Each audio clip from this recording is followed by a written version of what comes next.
everybody. Welcome. I am Captain Deb Coble with the Johns Creek Police Department, and myself and Kim Scouller and Andrea Jenkins are here, and we're going to be talking a little bit about domestic violence. So we recently had an opportunity.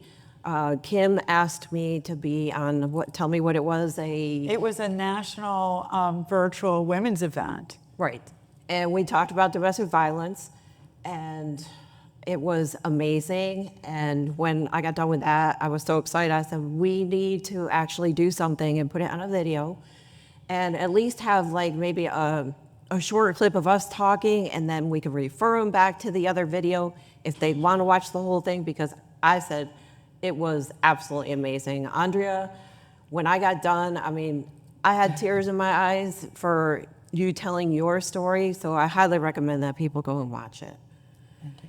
So, you know, we're here and we're going to talk a little bit about domestic violence. And Kim, you do the financial side of it, and your whole realm is working with women and letting them pretty much know about their finances and be able to run their own world. So why don't you give a little bit about yourself and what you do so people understand? Right. Well, thank you so much. And it was really amazing to be, have that conversation recently where we talked about domestic violence and the connection with financial abuse.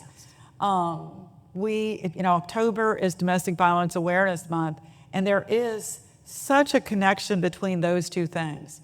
1 in 4 women is a victim of domestic violence, and 99% of those women are also victims of financial abuse, because the easiest way to take control over somebody, especially if they're children, is to take control over the money. Absolutely. And so from my perspective, from our perspective at WealthWave, it's so important for us to provide financial education, especially to women, to make sure that, first of all, they understand what the red flags are of financial abuse. And if they find themselves in an abusive relationship, they know what steps they need to take financially to escape that situation. And then after they leave, most often they're either starting over completely or they're starting behind because of bad credit or judgment liens or tax liens.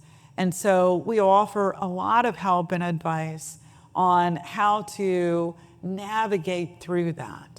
And so it's been a real important subject for us, especially for women, but for everyone. Financial education is kind of a cornerstone for all of us to accomplish the things that we want to safely. Absolutely. And like you said, domestic violence is about control.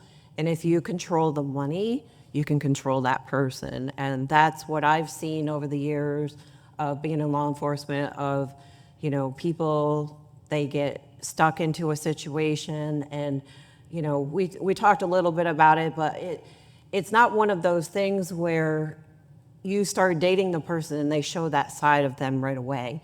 It is a slow process. And then the victim actually gets traumatized and gets stuck into a cycle with the abuser.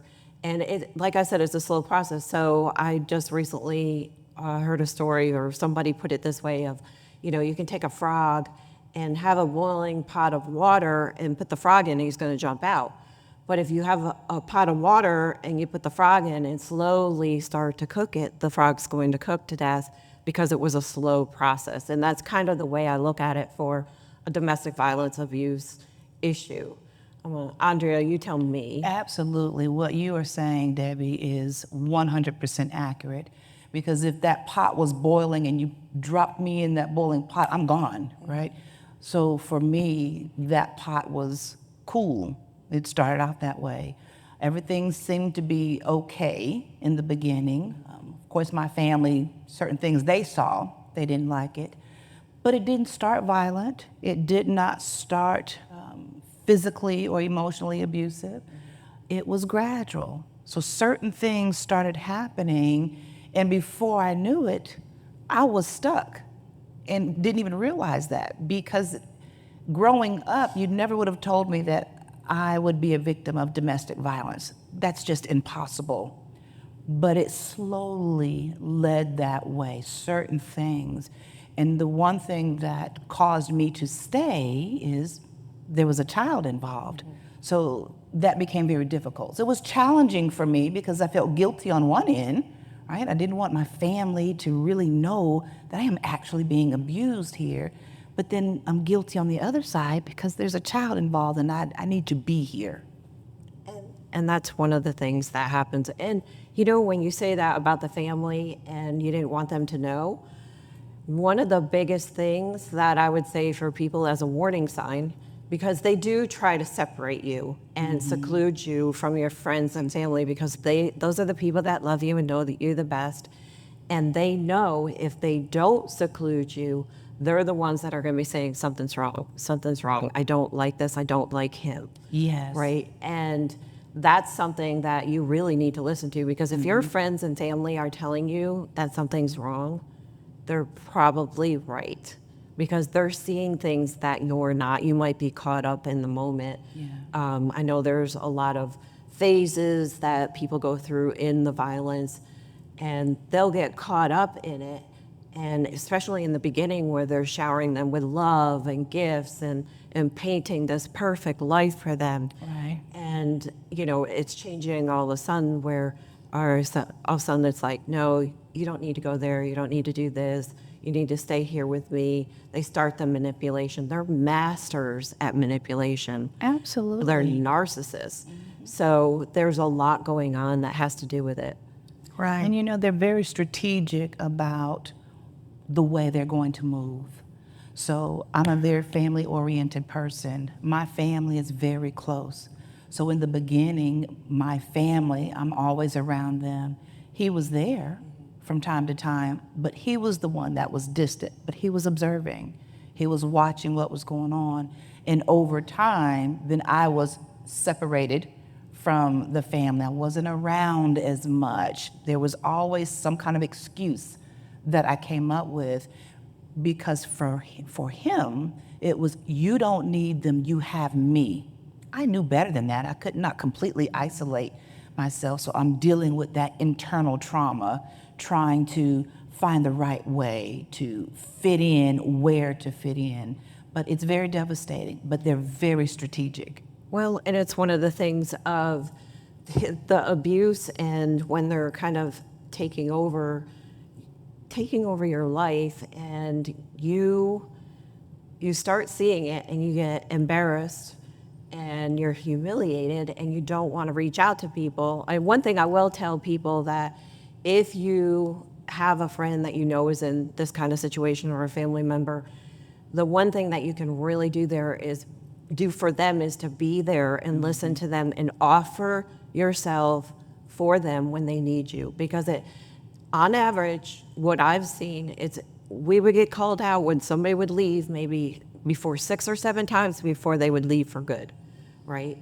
They need to get that where they feel that they can do it.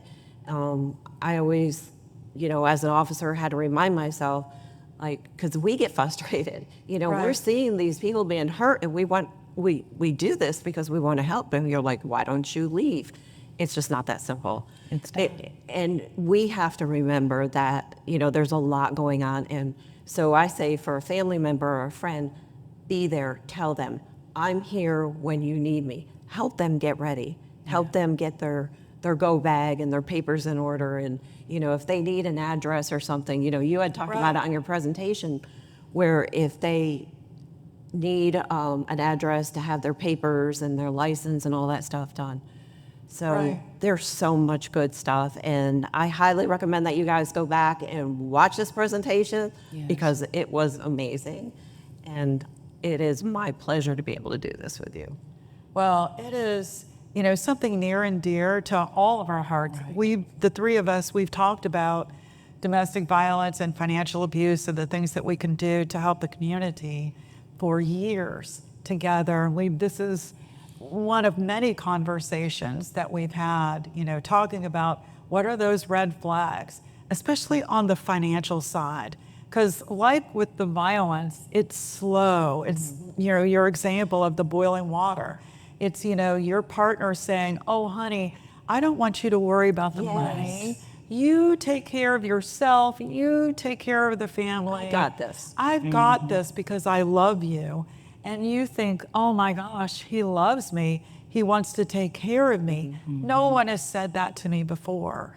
And so slowly but surely you yield all of the control and power over the family's finances over to your partner, to where you feel like you've got nothing, no control, and so you feel trapped financially in that situation. And when children are involved, it makes it 100 times worse. Absolutely. Because that being trapped is, I can't leave this child. And then financially, and I think it's important for women and men to realize it doesn't matter who the breadwinner is. In my case, I had more of the money coming in, so that financial situation was a little bit different, but there was still financial abuse. But being trapped with the financial abuse and the child. So it's important to recognize, okay, how can I protect myself? Where is the safety net? How can I escape from this trap or from this deep hole that I'm in? And as you both mentioned, it's very important. I encourage everyone to please look at that video that we did, see the full story, because it's going to have an impact on your life and your safety. One of the things that we talked about in that video was at the moment that a woman decides to leave and how it can be the most dangerous time. Yes. You know, you can get restraining orders. When a restraining order is served, it is absolutely the most dangerous time for that woman. So again, you can go back and listen to the video, but there are so many important things and topics that we brought up. The signs of all the domestic abuse and the controlling aspect. It is all about control. Right. Everything. And you know, another really important thing we covered is the fact that, you know, you're not alone. Right. There are so many resources out there, and the police, your family and friends, there are organizations that are there to help you. And we want every woman to understand that you are not alone. Absolutely. Please reach out to these resources. Absolutely. And I talked about it, and there's a mosaic out there. I don't have the website address with me, but I know it was by Gavin DeBecker, and he created this mosaic. And if you typed it in on Google, it would come up, and it actually will let you put in a whole bunch of information, whether you're not a male, a female, you're concerned about domestic violence, workplace violence, and you can put in all this information. It kind of gives you a rating of where you are looking at the violence and the potential for something to happen to you. So that's a good resource also. So yes. I cannot thank you two enough for being here with me. Oh gosh, you guys have to watch this video. It was amazing. And you can find the video on our YouTube channel. It's the number 1 million women take control. Look at that channel on YouTube. And I'll also link it. Excellent. What a pleasure. Thank you. Such a treat to be a part of such an amazing event. Thank you very much. Thank you again. It's been really great being with you all.